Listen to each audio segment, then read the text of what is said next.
Assalamualaikum warahmatullahi wabarakatuh. Nama saya Dava Vigo Alvaris, NIM 2105102014. Saya dari Prodi Sistem Informasi. Saya di sini akan mempresentasikan tugas UTS Interaksi Manusia dan Komputer. Saya akan membacakan teks-teks yang sudah saya buat dan ringkas sesuai dengan panduan Bapak.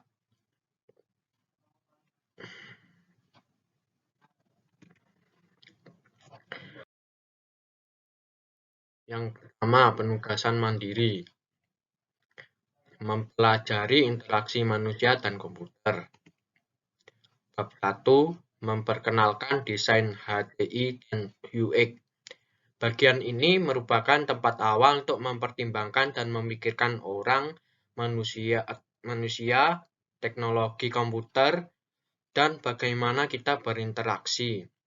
Pilar IMK yaitu 1.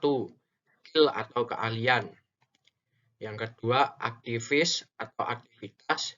Yang ketiga, community atau komunitas. Lanjut, slide berikutnya. Di sini saya membahas bidang studi di bidang HCI meliputi yang pertama, ilmu dan teknik komputer. Artinya, komponen komputer termasuk konsep, teori, dan bahasa pengkodean yang memungkinkan kita membangun komputer perangkat lunak. Ilmu perilaku dan psikologi, yaitu komponen manusia termasuk konsep, perilaku, dan cara orang berpikir tentang sistem. Yang ketiga, desain dan media, atau desain produk, desain visual, dan konten, yaitu desain dan komponen interaksi termasuk metodologi, teori konsep, dan best praktik yang membentuk produk yang digunakan oleh orang-orang. Faktor manusia dan ekonomi, yaitu komponen interaksi HCI termasuk konsep, praktik terbaik, faktor bentuk, dan batasan fisik produk sehingga bahwa orang dapat menggunakannya tanpa cedera. Nah, berarti tidak ada resiko dalam menggunakan faktor manusia dan ergonomi. Yang faktor lainnya, profesi lain. HCI juga meluas ke profesi seperti informasi arsitektur, informatika, antropologi budaya, riset pengguna, pendidikan, dan bisnis yang semuanya tumpah dengan HCI.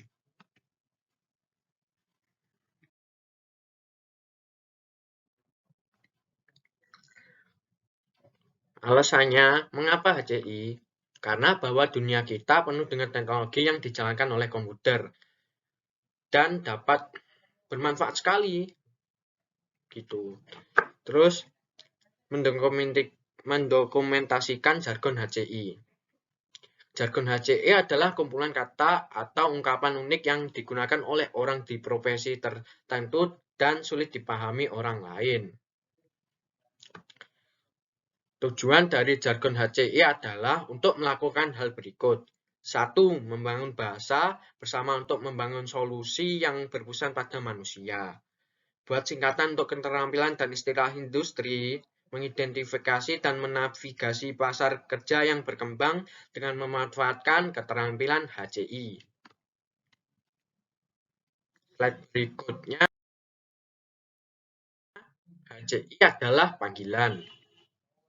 Panggilan adalah pekerjaan yang sangat berharga dan bermanfaat bagi seseorang dan biasanya membutuhkan dedikasi dan semangat yang tinggi. Jadi motivasinya selalu tinggi. Mudah-mudahan Anda memiliki faktor ini. Waktu yang Anda perlukan untuk mengonsumsi buku ini tidak akan menjadikan Anda seorang desainer, tetapi informasi yang diberikan dapat dilaksanakan dengan usaha dan antusiasme dari waktu ke waktu. Kami akan menempatkan Anda di jalan untuk menguasai beberapa keterampilan HCI. Nah, keterampilan HCI itu ada banyak sekali, sehingga dapat mempermudahnya.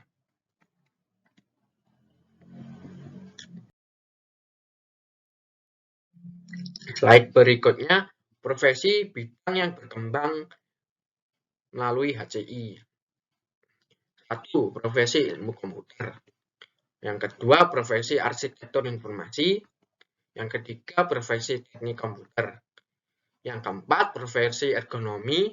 Yang kelima, profesi desain atau merek. Yang keenam, profesi etnografi. Yang ketujuh, profesi antarmuka pengguna. Yang kedelapan, profesi sosiologi. Yang kesembilan, profesi bahasa atau semiotik. Yang ke-10, profesi faktor manusia. Yang ke-11, profesi psikologi. Yang ke-12, profesi pengalaman pengguna. Itulah contoh profesi bidang HCI yang berkembang pada saat masa ini. Slide berikutnya saya akan membahas inti dari teknologi HCI.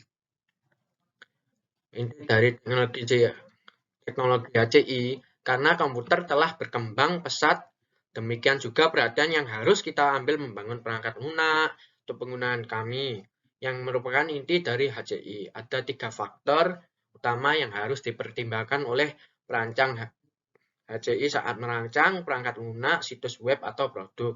Mari kita bahas 3 pertimbangan utamanya. Yang pertama, faktor kegunaan. Yang kedua, faktor aksesibilitas. Yang ketiga, faktor waktu tugas.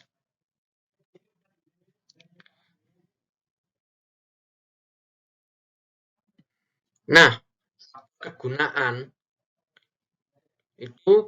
biasanya mencetak dan berdasarkan serangkaian fitur desain perangkat lunak berdasarkan pada satu set yang berpusat pada manusia tugas. Jadi, kegunaannya menentukan apa yang ingin kita lakukan di lingkungan kita, lalu diuji menggunakan salah satu cara untuk meningkatkan kegunaan dan solusi desain. Yang kedua, faktor aksesibilitas, yaitu cukup sederhana bentuk yang berkelanjutan, seperti kegunaan dan aksesibilitas. Produk yang bisa digunakan tidak dapat diakses mengabaikan totalitas manusia yang dapat terpengaruh dengan tidak mempertimbangkan kebutuhan aksesibilitas mereka.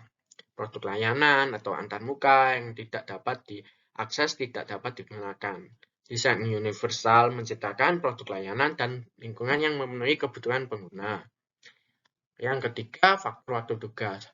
Faktor unik ini untuk komputer manapun ada waktu.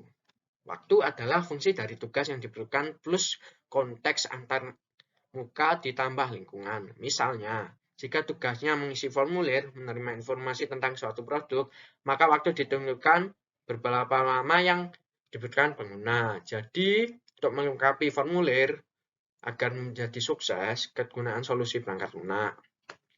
Gitu.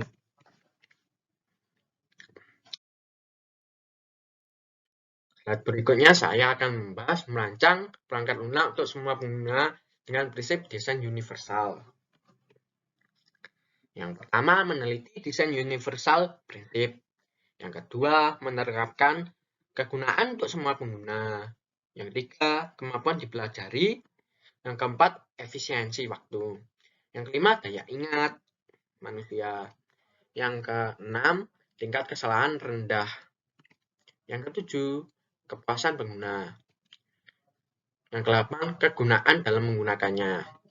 Yang kesembilan, menghargai aksesibilitasnya. Berikut contoh slide berikutnya, merancang perangkat lunak untuk masa depan. Perangkat lunak pendidikan atau sistem tertanam, yang pertama. Yang kedua, sistem perangkat lunak kolaborasi untuk bekerja dan kreativitas atau Ubicom dan interaksi tanpa batas. Yang kedua, maaf ya guys, slide-nya kelewat. Ya udah langsung. Berikut positif software. Yang pertama, contoh dari software positif. Yang pertama, alarm. Pasti alarm banyak manfaatnya. Yang kedua, kalender.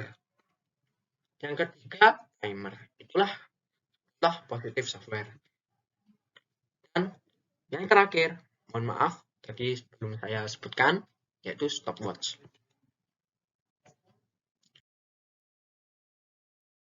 Yang negatif software yaitu yang pertama, Shopee.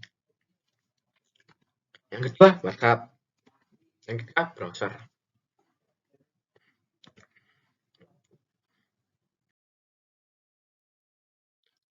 Di sini saya akan menjelaskan bahasa pemrograman. Ada beberapa macam bahasa pemrograman, diantaranya itu HTML atau Hypertext Markup Language. Yang kedua, CSS, Text Coding Style Sheet. Yang ketiga, JavaScript. Itulah penjelasan dari saya. Jika ada salah katanya, mohon dimaafkan. Saya juga manusia biasa, ya guys.